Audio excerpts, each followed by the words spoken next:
অক্টোবরের মধ্যে জুলাই গণহত্যার ৩ থেকে ৪টি মামলার রায়ের আশা, হাসিনা সহ সাবেক মন্ত্রী এমপিরা আসামি।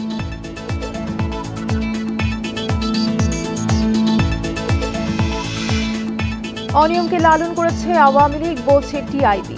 শেষ সময়ে সর্বোচ্চ দুর্নীতি, বিশ্বে অবস্থান ১৪তম।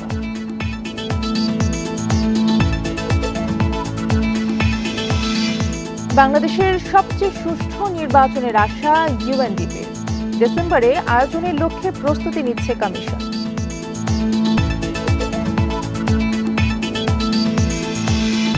এপ্রিলে বিমস্টেক সম্মেলনে ইউনূস মোদির সরাসরি সাক্ষাৎ হবে। ঢাকা দিল্লি আগ্রহের উপর নির্ভর করবে সাইড লাইনে বৈঠক।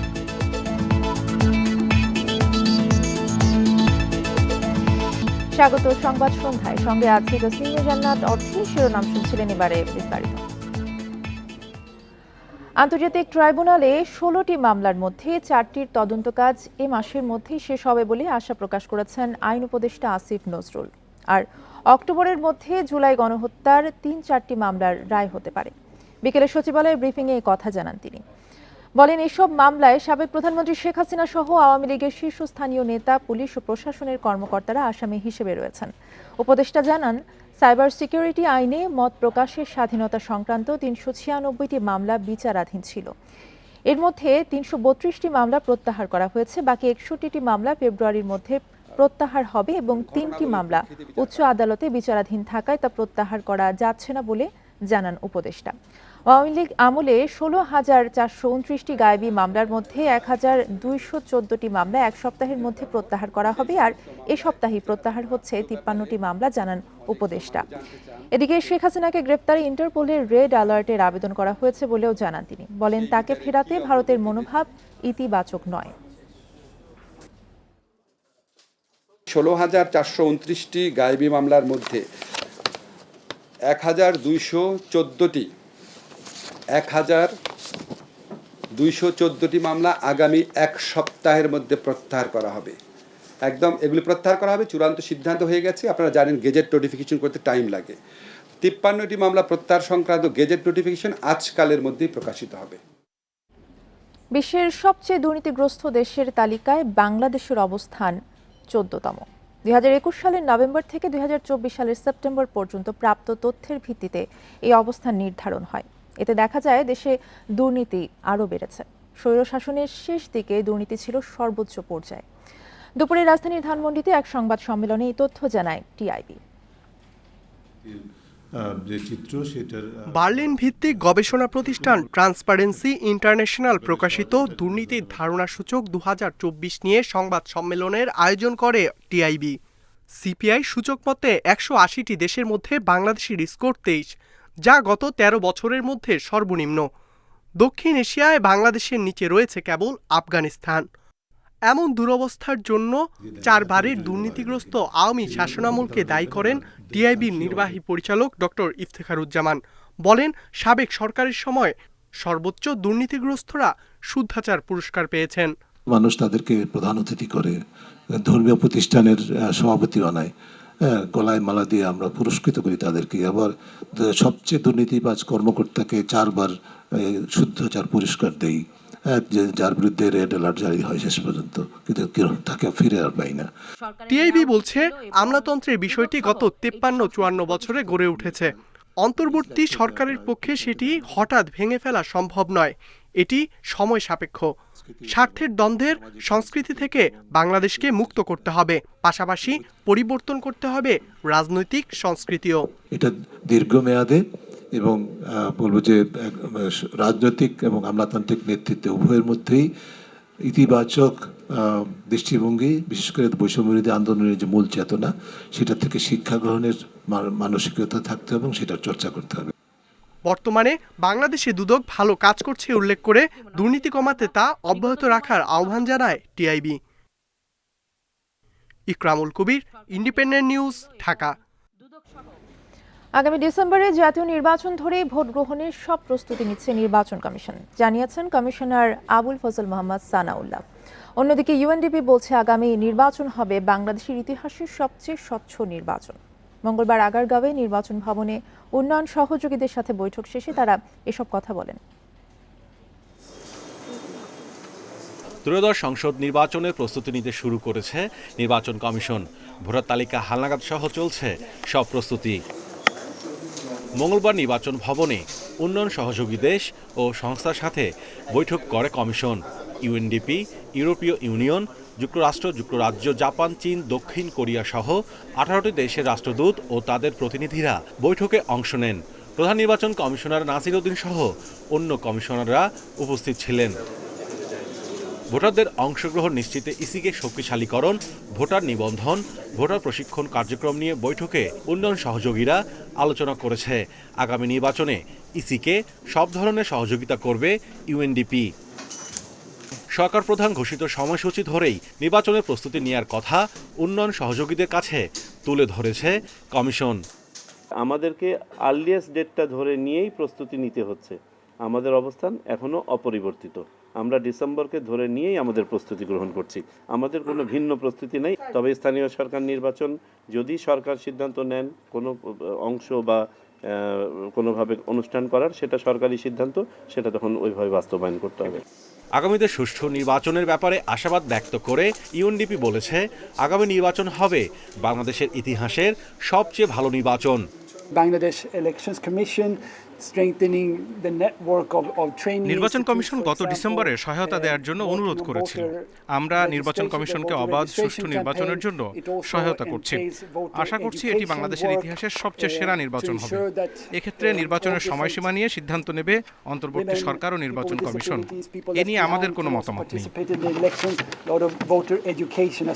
এদিকে বাড়ি বাড়ি ভোটার তালিকা হালনাগাদ কার্যক্রমে কমিশনকে সহযোগিতা করছে UNDP. Mahmudul Hasan, independent news, Dhaka. ব্যাংককে এপ্রিলের বিমস্টেক সম্মেলনে ভারতের প্রধানমন্ত্রী নরেন্দ্র মোদীর সঙ্গে সরাসরি সাক্ষাৎ হবে প্রধান উপদেষ্টা ডক্টর মোহাম্মদ ইউনূসের। অন্তর্বর্তী সরকারের দায়িত্ব নেওয়ার পর প্রথমবার মোদীর সঙ্গে সাক্ষাৎ হচ্ছে তার।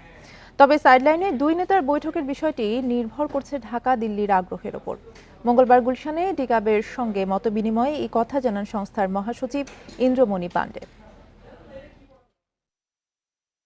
কয়েক দফা পেছানোর পর অবশেষে চূড়ান্ত হয়েছে বঙ্গোপসাগরীয় দেশগুলোর আঞ্চলিক সহযোগিতা জোট বিমস্টেকের সম্মেলনের তারিখ। এপ্রিলের প্রথম সপ্তাহেই থাইল্যান্ডের ব্যাংককে বসছে ষষ্ঠ আয়োজন। সম্মেলনে বাংলাদেশের নেতৃত্ব দেবেন প্রধান উপদেষ্টা ডক্টর মোহাম্মদ ইউনূস, আর সদস্য দেশ হিসেবে যোগ দেবেন ভারতের প্রধানমন্ত্রী নরেন্দ্র মোদী। অন্তর্বর্তী সরকারের দায়িত্ব নেওয়ার পর প্রথমবারের মতো মুখোমুখি হতে যাচ্ছেন এই দুই নেতা। এর আগে গত সেপ্টেম্বরে জাতিসংঘ সম্মেলনে প্রায় কাছাকাছি সময় নিউ ইয়র্কে অবস্থান করলেও সাক্ষাৎ হয়নি দুজনের। ব্যাংককে সম্মেলনের বাইরে আনুষ্ঠানিক বৈঠকের বিষয়টি এখনো চূড়ান্ত নয়। সম্মেলনে ভারতের প্রধানমন্ত্রী নরেন্দ্র মোদীর সাথে আনুষ্ঠানিক সাক্ষাৎ হতে পারে প্রধান উপদেষ্টা ডক্টর মোহাম্মদ ইউনূসের। তবে সাইডলাইনে শীর্ষ নেতাদের একে অপরের সঙ্গে বৈঠক সে দেশগুলো পারস্পরিক আলোচনা করে ঠিক করবে। ঢাকা দিল্লির মধ্যে দ্বিপাক্ষিক বৈঠকটি নির্ভর করে দুই দেশের আগ্রহের ওপর, কারণ আমরা সদস্য রাষ্ট্রগুলোর দ্বিপাক্ষিক বিষয় নিয়ে কাজ করি না। ঢাকা দিল্লির দূরত্ব ঘোচাতে বিমস্টেক সাংগঠনিকভাবে কোনো উদ্যোগ নিতে পারে না। তবে এই প্ল্যাটফর্ম ব্যবহার করে সদস্য দেশগুলো পরস্পরের সঙ্গে বোঝাপড়া বাড়াতে পারে বলে মনে করেন মহাসচিব ইন্দ্রমণি পাণ্ডের দাবি, বিমস্টেক কোনোভাবেই চীন বা পাকিস্তানের বিরুদ্ধে কোনো প্ল্যাটফর্ম নয়। সার্ক ও বিমস্টেকের সঙ্গে কোনো পারস্পরিক দ্বন্দ্ব নেই। সার্ক ও বিমস্টেক দুটি আঞ্চলিক সংস্থা। একাধিক দেশ সার্ক ও বিমস্টেকের সদস্য, আবার কেউ কেউ আসিয়ানের সদস্য। এক্ষেত্রে কোনো সমস্যা নেই। একই দেশ একাধিক ফোরামে থেকে কাজ করতে পারে। আমরা আঞ্চলিক শান্তি ও স্থিতিশীলতায় বিশ্বাসী। এবারের সম্মেলন থেকেই বিমস্টেকের পরবর্তী চেয়ারম্যানের দায়িত্ব নেবে বাংলাদেশ। Nafizatullah, independent news, Dhaka. আওয়ামী লীগ নেতাকর্মীদের ষড়যন্ত্র ও অপরাধ কর্মের গোয়েন্দা তথ্যের ভিত্তিতে পরিচালিত হচ্ছে অপারেশন ডেভিল হান্ট, বললেন আইন উপদেষ্টা। অভিযানের তৃতীয় দিনে গাজীপুরে ৮১ জনকে গ্রেফতার করেছে যৌথ বাহিনী। এছাড়া চট্টগ্রাম, বাগেরহাট, সিলেট সহ ১১ জেলায় গ্রেফতার ১২৭ জন। তাদের বেশিরভাগই ছাত্র আন্দোলনে হামলা মামলার আসামি। সারা দেশে চলছে অপারেশন ডেভিল হান্ট।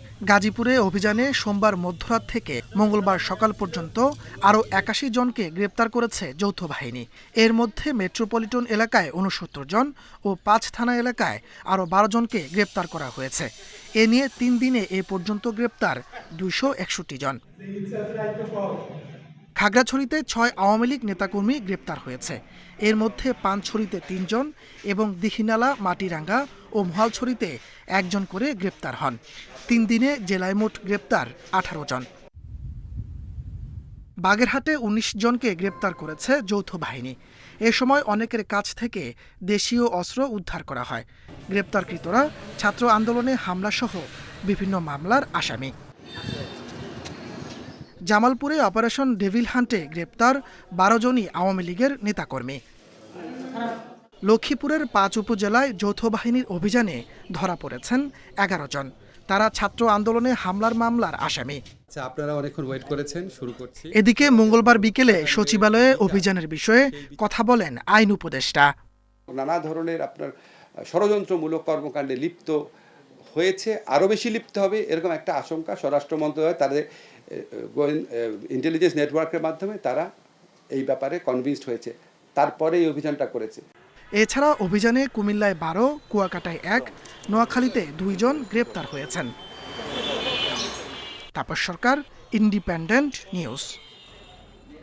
সাগররুনি হত্যা মামলার তদন্ত কাজে অতীতে উচ্চ পর্যায় থেকে বাধার আভাস পাওয়া গেছে বলে জানিয়েছেন মামলার বাদীর আইনজীবী শিশির মনির।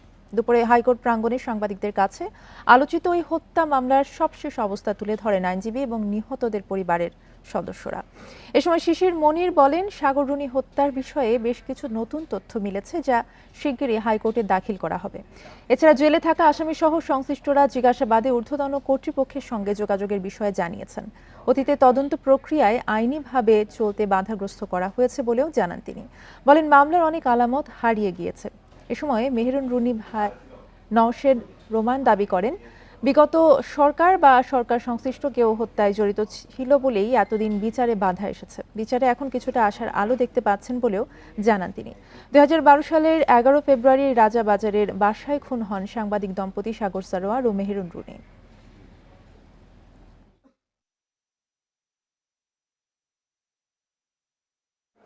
এই ইনভেস্টিগেশন প্রসেসকে সঠিকভাবে আইনি পদ্ধতিতে চলতে দেওয়া হয়নি। ফলে দক্ষ জনশক্তি এবং ইচ্ছার অভাবের কারণে সময় মতো তার তদন্ত সম্পন্ন করা যায়নি। ১৩ বছর পরে আজকে এসে প্রশ্ন দাঁড়িয়েছে, এই একটা চ্যালেঞ্জিং জব, কারণ ১৩ বছরে অনেক সাক্ষ্য প্রমাণেই ডিসঅ্যাপিয়ার হয়ে গেছে, হারিয়ে গেছে। আমরা মনে করি যে তৎকালীন সরকার বা তাদের সংশ্লিষ্ট কেউ এটার সাথে জড়িত। আর তাছাড়া যেটা হতো যে আপনার যারা তদন্তকারী সংস্থা ছিল তাদের অদক্ষতা, কিন্তু সেটা যদি হতো, সরকার যদি আন্তরিক হতো, তাহলে আসলে তাদেরকে দিয়ে ১২ বছর ধরে ইনভেস্টিগেশন চলতো না। চাকরিচ্যুত সদস্যদের পুনর্বহাল, জেলবন্দীদের মুক্তি ও বিস্ফোরক মামলা বাতিল সহ ৮ দফা দাবিতে কেন্দ্রীয় শহীদ মিনারে অবস্থান কর্মসূচি পালন করেছেন ভুক্তভোগী বিডিআর পরিবারের সদস্যরা। দাবি আদায় না হওয়া পর্যন্ত আন্দোলন চালিয়ে যাওয়ার ঘোষণা তাদের। বুধবার ১২টার মধ্যে দাবি আদায়ে কোনো বার্তা না এলে কঠোর কর্মসূচি দেওয়া হবে। দাবি আদায়ে আবারও রাজপথে চাকরিচ্যুত বিডিআর সদস্য সহ ভুক্তভোগী পরিবারের স্বজনেরা। মঙ্গলবার সকাল থেকেই কেন্দ্রীয় শহীদ মিনারে অবস্থান নেন তারা।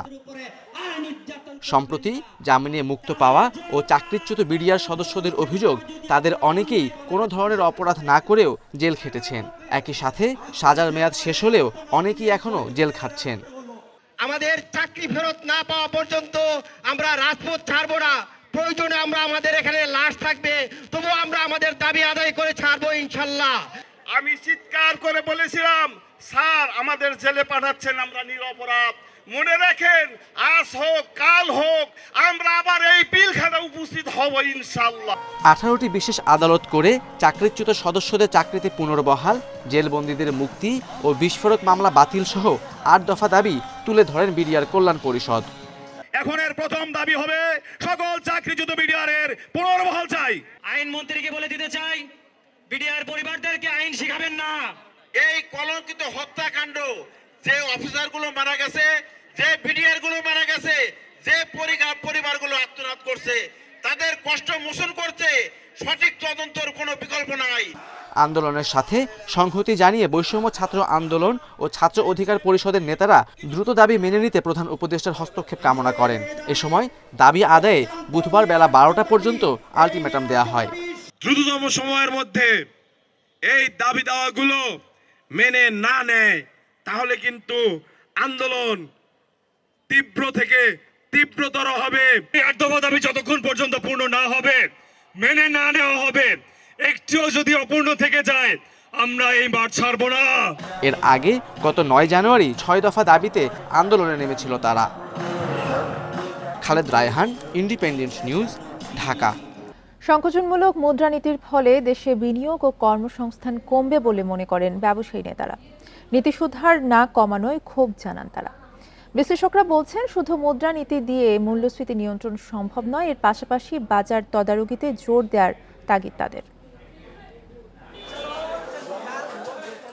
নিত্যপণ্যের উচ্চ দামে দিশেহারা স্বল্প আয়ের মানুষ। উচ্চ মূল্যস্ফীতি কমাতে বাংলাদেশ ব্যাংক 3 দফায় নীতি সুদ হার বাড়ালেও মূল্যস্ফীতি কাঙ্ক্ষিত মাত্রায় কমেনি। উল্টো নতুন করে শতাধিক পণ্যে ভ্যাট ও সম্পূরক শুল্ক বাড়িয়েছে সরকার। এতে করে জীবনযাত্রার খরচ বেড়েছে আরেক দফা। আমদানি নির্ভর বাংলাদেশে ডলারের বিনিময় হার স্থিতিশীল না হলে পণ্যের দাম নিয়ন্ত্রণ বড় চ্যালেঞ্জ বলে মনে করেন বিশ্লেষকরা। এমন অবস্থায় আবারও সংকোচনমূলক মুদ্রানীতি দিল বাংলাদেশ ব্যাংক। জুন নাগাদ মূল্যস্ফীতি 8 ভাগের নিচে আসবে বলে আশা গভর্নরের। যদিও শুধু মুদ্রানীতি দিয়ে মূল্যস্ফীতি নিয়ন্ত্রণে আনা যাবে না বলে মত বিশ্লেষকদের। আমাদের দেশে মুদ্রানীতিটা শুধুমাত্র এককভাবে কাজ করে না, এখানে আপনার আর্থিক নীতি অর্থাৎ ফিসকাল পলিসি সেটাও পাশাপাশি সংকোচনমূলক হতে হবে। মূল ফোকাসটা এখন মূল্যস্ফীতিতে আছে। ওটা যদি খুব দ্রুত হারে না কমে তাহলে নীতি হারও তো কমবে না। তার উপরে নির্ভর করে আমার ব্যক্তি খাতের ঋণ প্রবাহ কোথায় যাবে সেইটা হয়তো স্থির করা হবে।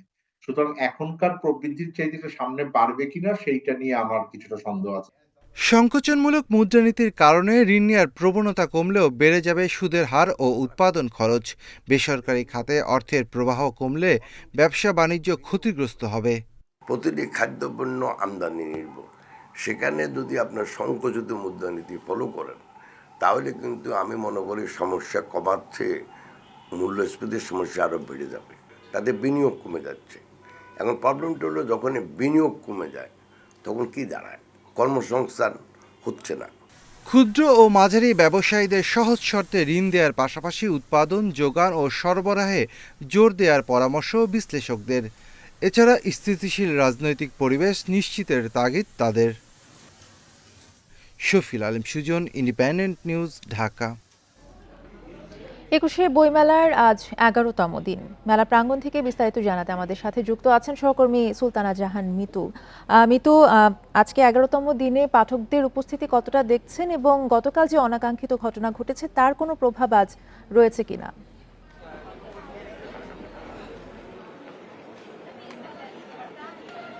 একদমই না, গতকালকের অনাকাঙ্ক্ষিত ঘটনার কোনো প্রভাব মেলায় নেই। এক্ষেত্রে আইনশৃঙ্খলা বাহিনী সহ অন্যান্য নিরাপত্তা বাহিনী তারা সকলেই বিষয়টি নজরদারিতে রাখছেন। এটি নিয়ে আসলে মেলায় কোনো প্রভাব নেই।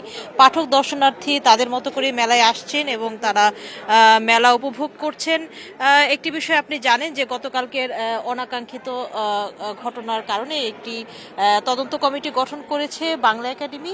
7 সদস্যের তদন্ত কমিটি এবং 3 কার্যদিবসের মধ্যে এই কমিটিকে প্রতিবেদন দিতে বলা হয়েছে এবং সে পর্যন্ত যেই স্টলটিকে নিয়ে বাকবিতণ্ডা শুরু হয়েছিল সেই সব্যসাচী স্টলটিকে বন্ধ রাখতে বলেছে বাংলা একাডেমি। তদন্ত কমিটির প্রতিবেদনের পরে আসলে তারা সিদ্ধান্ত নেবে যে এটা আসলে চালু থাকবে কি থাকবে না।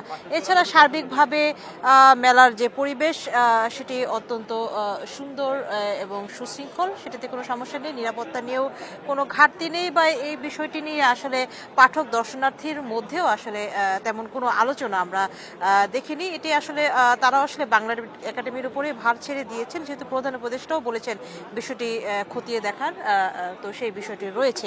আর বেচা বিক্রির কথা যদি বলি, এবার বইমেলায় বিক্রি শুরু থেকেই ভালো হচ্ছে। আমরা দেখেছি দ্বিতীয় দিন থেকেই পাঠক দর্শনার্থীকে বই কিনতে। আজকে মেলার 11তম দিন, আজকেও অনেকে বই কিনছেন এবং নতুন বইয়ের মধ্যে বেশ কয়েকটি বই বেশ পাঠকপ্রিয়তা পেয়েছে। এর মধ্যে থ্রিলার যেমন রয়েছে, তেমনি সিরিয়াস ধর্মী বইও রয়েছে। আজকে মেলায় নতুন বই এসেছে 91টি এবং 11তম দিন পর্যন্ত মেলায় বই এসেছে 828টি।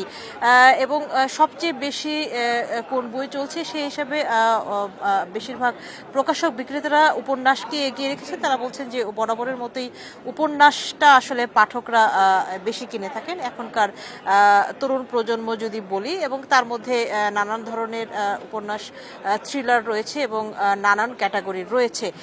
আর সবকিছু মিলিয়ে মেলা আর অন্যান্য যে ব্যবস্থাপনা সেটি নিয়ে কোনো অভিযোগ নেই, সেটি ভালোই চলছে। মেলার দ্বার প্রতিদিনই খুলছে দুপুর 3টা থেকে এবং বন্ধ হচ্ছে রাত 9টায়। তবে 8:30টার পরে কিন্তু মেলা প্রাঙ্গণে আর কাউকে প্রবেশ করতে দেওয়া হয় না। আজকেও এখন প্রায় মেলা শেষ দিকে, তারপরও যথেষ্ট পরিমাণেই পাঠক দর্শনার্থী এখনো উপস্থিত আছেন এখানে। এবং মেলার নিরাপত্তা ব্যবস্থা যেটি আছে সেটিও আসলে সন্তোষজনক, সেটি নিয়েও আসলে তেমন কোনো অভিযোগ নেই এখন পর্যন্ত, আজকে 11তম দিন। আর আরেকটি বিষয়, গত কয়েকদিন ধরে যেটা আলোচনা চলছিল যে শুক্রবার শিশু প্রহরে সিসিমপুরের যে পরিবেশনা সেটি না থাকাকে নিয়ে, এবং আরেকটি বিষয় ছিল যে গত শনিবার এবং আগামী শনিবার এই 2 দিনই কিন্তু আসলে মেলা বন্ধ ছিল এবং থাকবে। দুঃখিত, শিশু প্রহরটি থাকবে না, সেটি আসলে বন্ধ থাকবে। তার কারণ ঢাকা বিশ্ববিদ্যালয়ে যে ভর্তি পরীক্ষা, তার কারণে এই মেলা কমিটি এই সিদ্ধান্ত নিয়েছে। এই বিষয়টি আসলে তারা গণমাধ্যমে প্রচারের আহ্বান জানিয়েছেন, কেননা ছুটির দিনে অনেক অভিভাবক ছোটদের নিয়ে সকালবেলায় এসে তারা আসলে মেলায় ঢুকতে না পেরে অনেকটা হতাশ হয়ে ফিরে গেছেন। তাদের যদি তথ্যটা জানা থাকতো তারা হয়তো সকালবেলা আসতেন না। আগামী শনিবারও ঠিক একই ধারাবাহিকতা থাকবে। তবে আরেকটি বিষয়, সিসিমপুরের পরিবেশনা যে থাকছে না, তার বদলে বাংলা একাডেমি কিন্তু একটি বিকল্প আয়োজন করছে শিশু কিশোরদের জন্য, যেন তাদের জন্য একটি আয়োজন থাকে সেই ব্যবস্থা করছে। আশা করি আগামী শুক্রবারই দুঃখিত সেটি মেলায় আসা শিশু কিশোরেরা দেখতে পাবে। এখন পর্যন্ত এই ছিল সব। বইমেলা প্রাঙ্গণ থেকে জানাছিলেন সুলতানা জাহান মিতু। বাংলাদেশের জনসাধারণের কল্যাণে প্রতিশ্রুতিবদ্ধ ভারত, কোনো নির্দিষ্ট দলের প্রতি নয়, দিল্লির পক্ষে থেকে ঢাকাকে এমন ইঙ্গিত দেওয়া প্রয়োজন বলে মন্তব্য করেছেন কংগ্রেসের এমপি ও জ্যেষ্ঠ নেতা শশী থারুর। সোমবার দেশটির রাজধানীতে এক মতবিনিময় সভায় কথা বলেন শশী থারুর। তিনি বলেন, বাংলাদেশের ঘটনা প্রবাহের বিষয়ে ভারতকে সতর্ক থাকতে হবে। ঢাকায় দিল্লি বিরোধী সরকার আসলে ভারতের জন্য বিপদের কারণ হতে পারে। তাই বন্ধুত্বপূর্ণ প্রতিবেশী হিসেবে দিল্লির উচিত ঢাকা বার্তা দেয়া যে ভারত বাংলাদেশের কল্যাণে অঙ্গীকারবদ্ধ। কোনো দল বাংলাদেশ শাসন করবে সেই সিদ্ধান্ত ভারত নেবে না বলেও জানান এই কংগ্রেস নেতা। গত 5 আগস্ট শেখ হাসিনার সরকার পতনে বাংলাদেশ ভারত সম্পর্কে যে টানাপোড়েন চলছে তা তুলে ধরেই এসব কথা বলেন শশী থারুর। এ ছিল এখনকার সংবাদের সাথে থাকার ধন্যবাদ সবাইকে।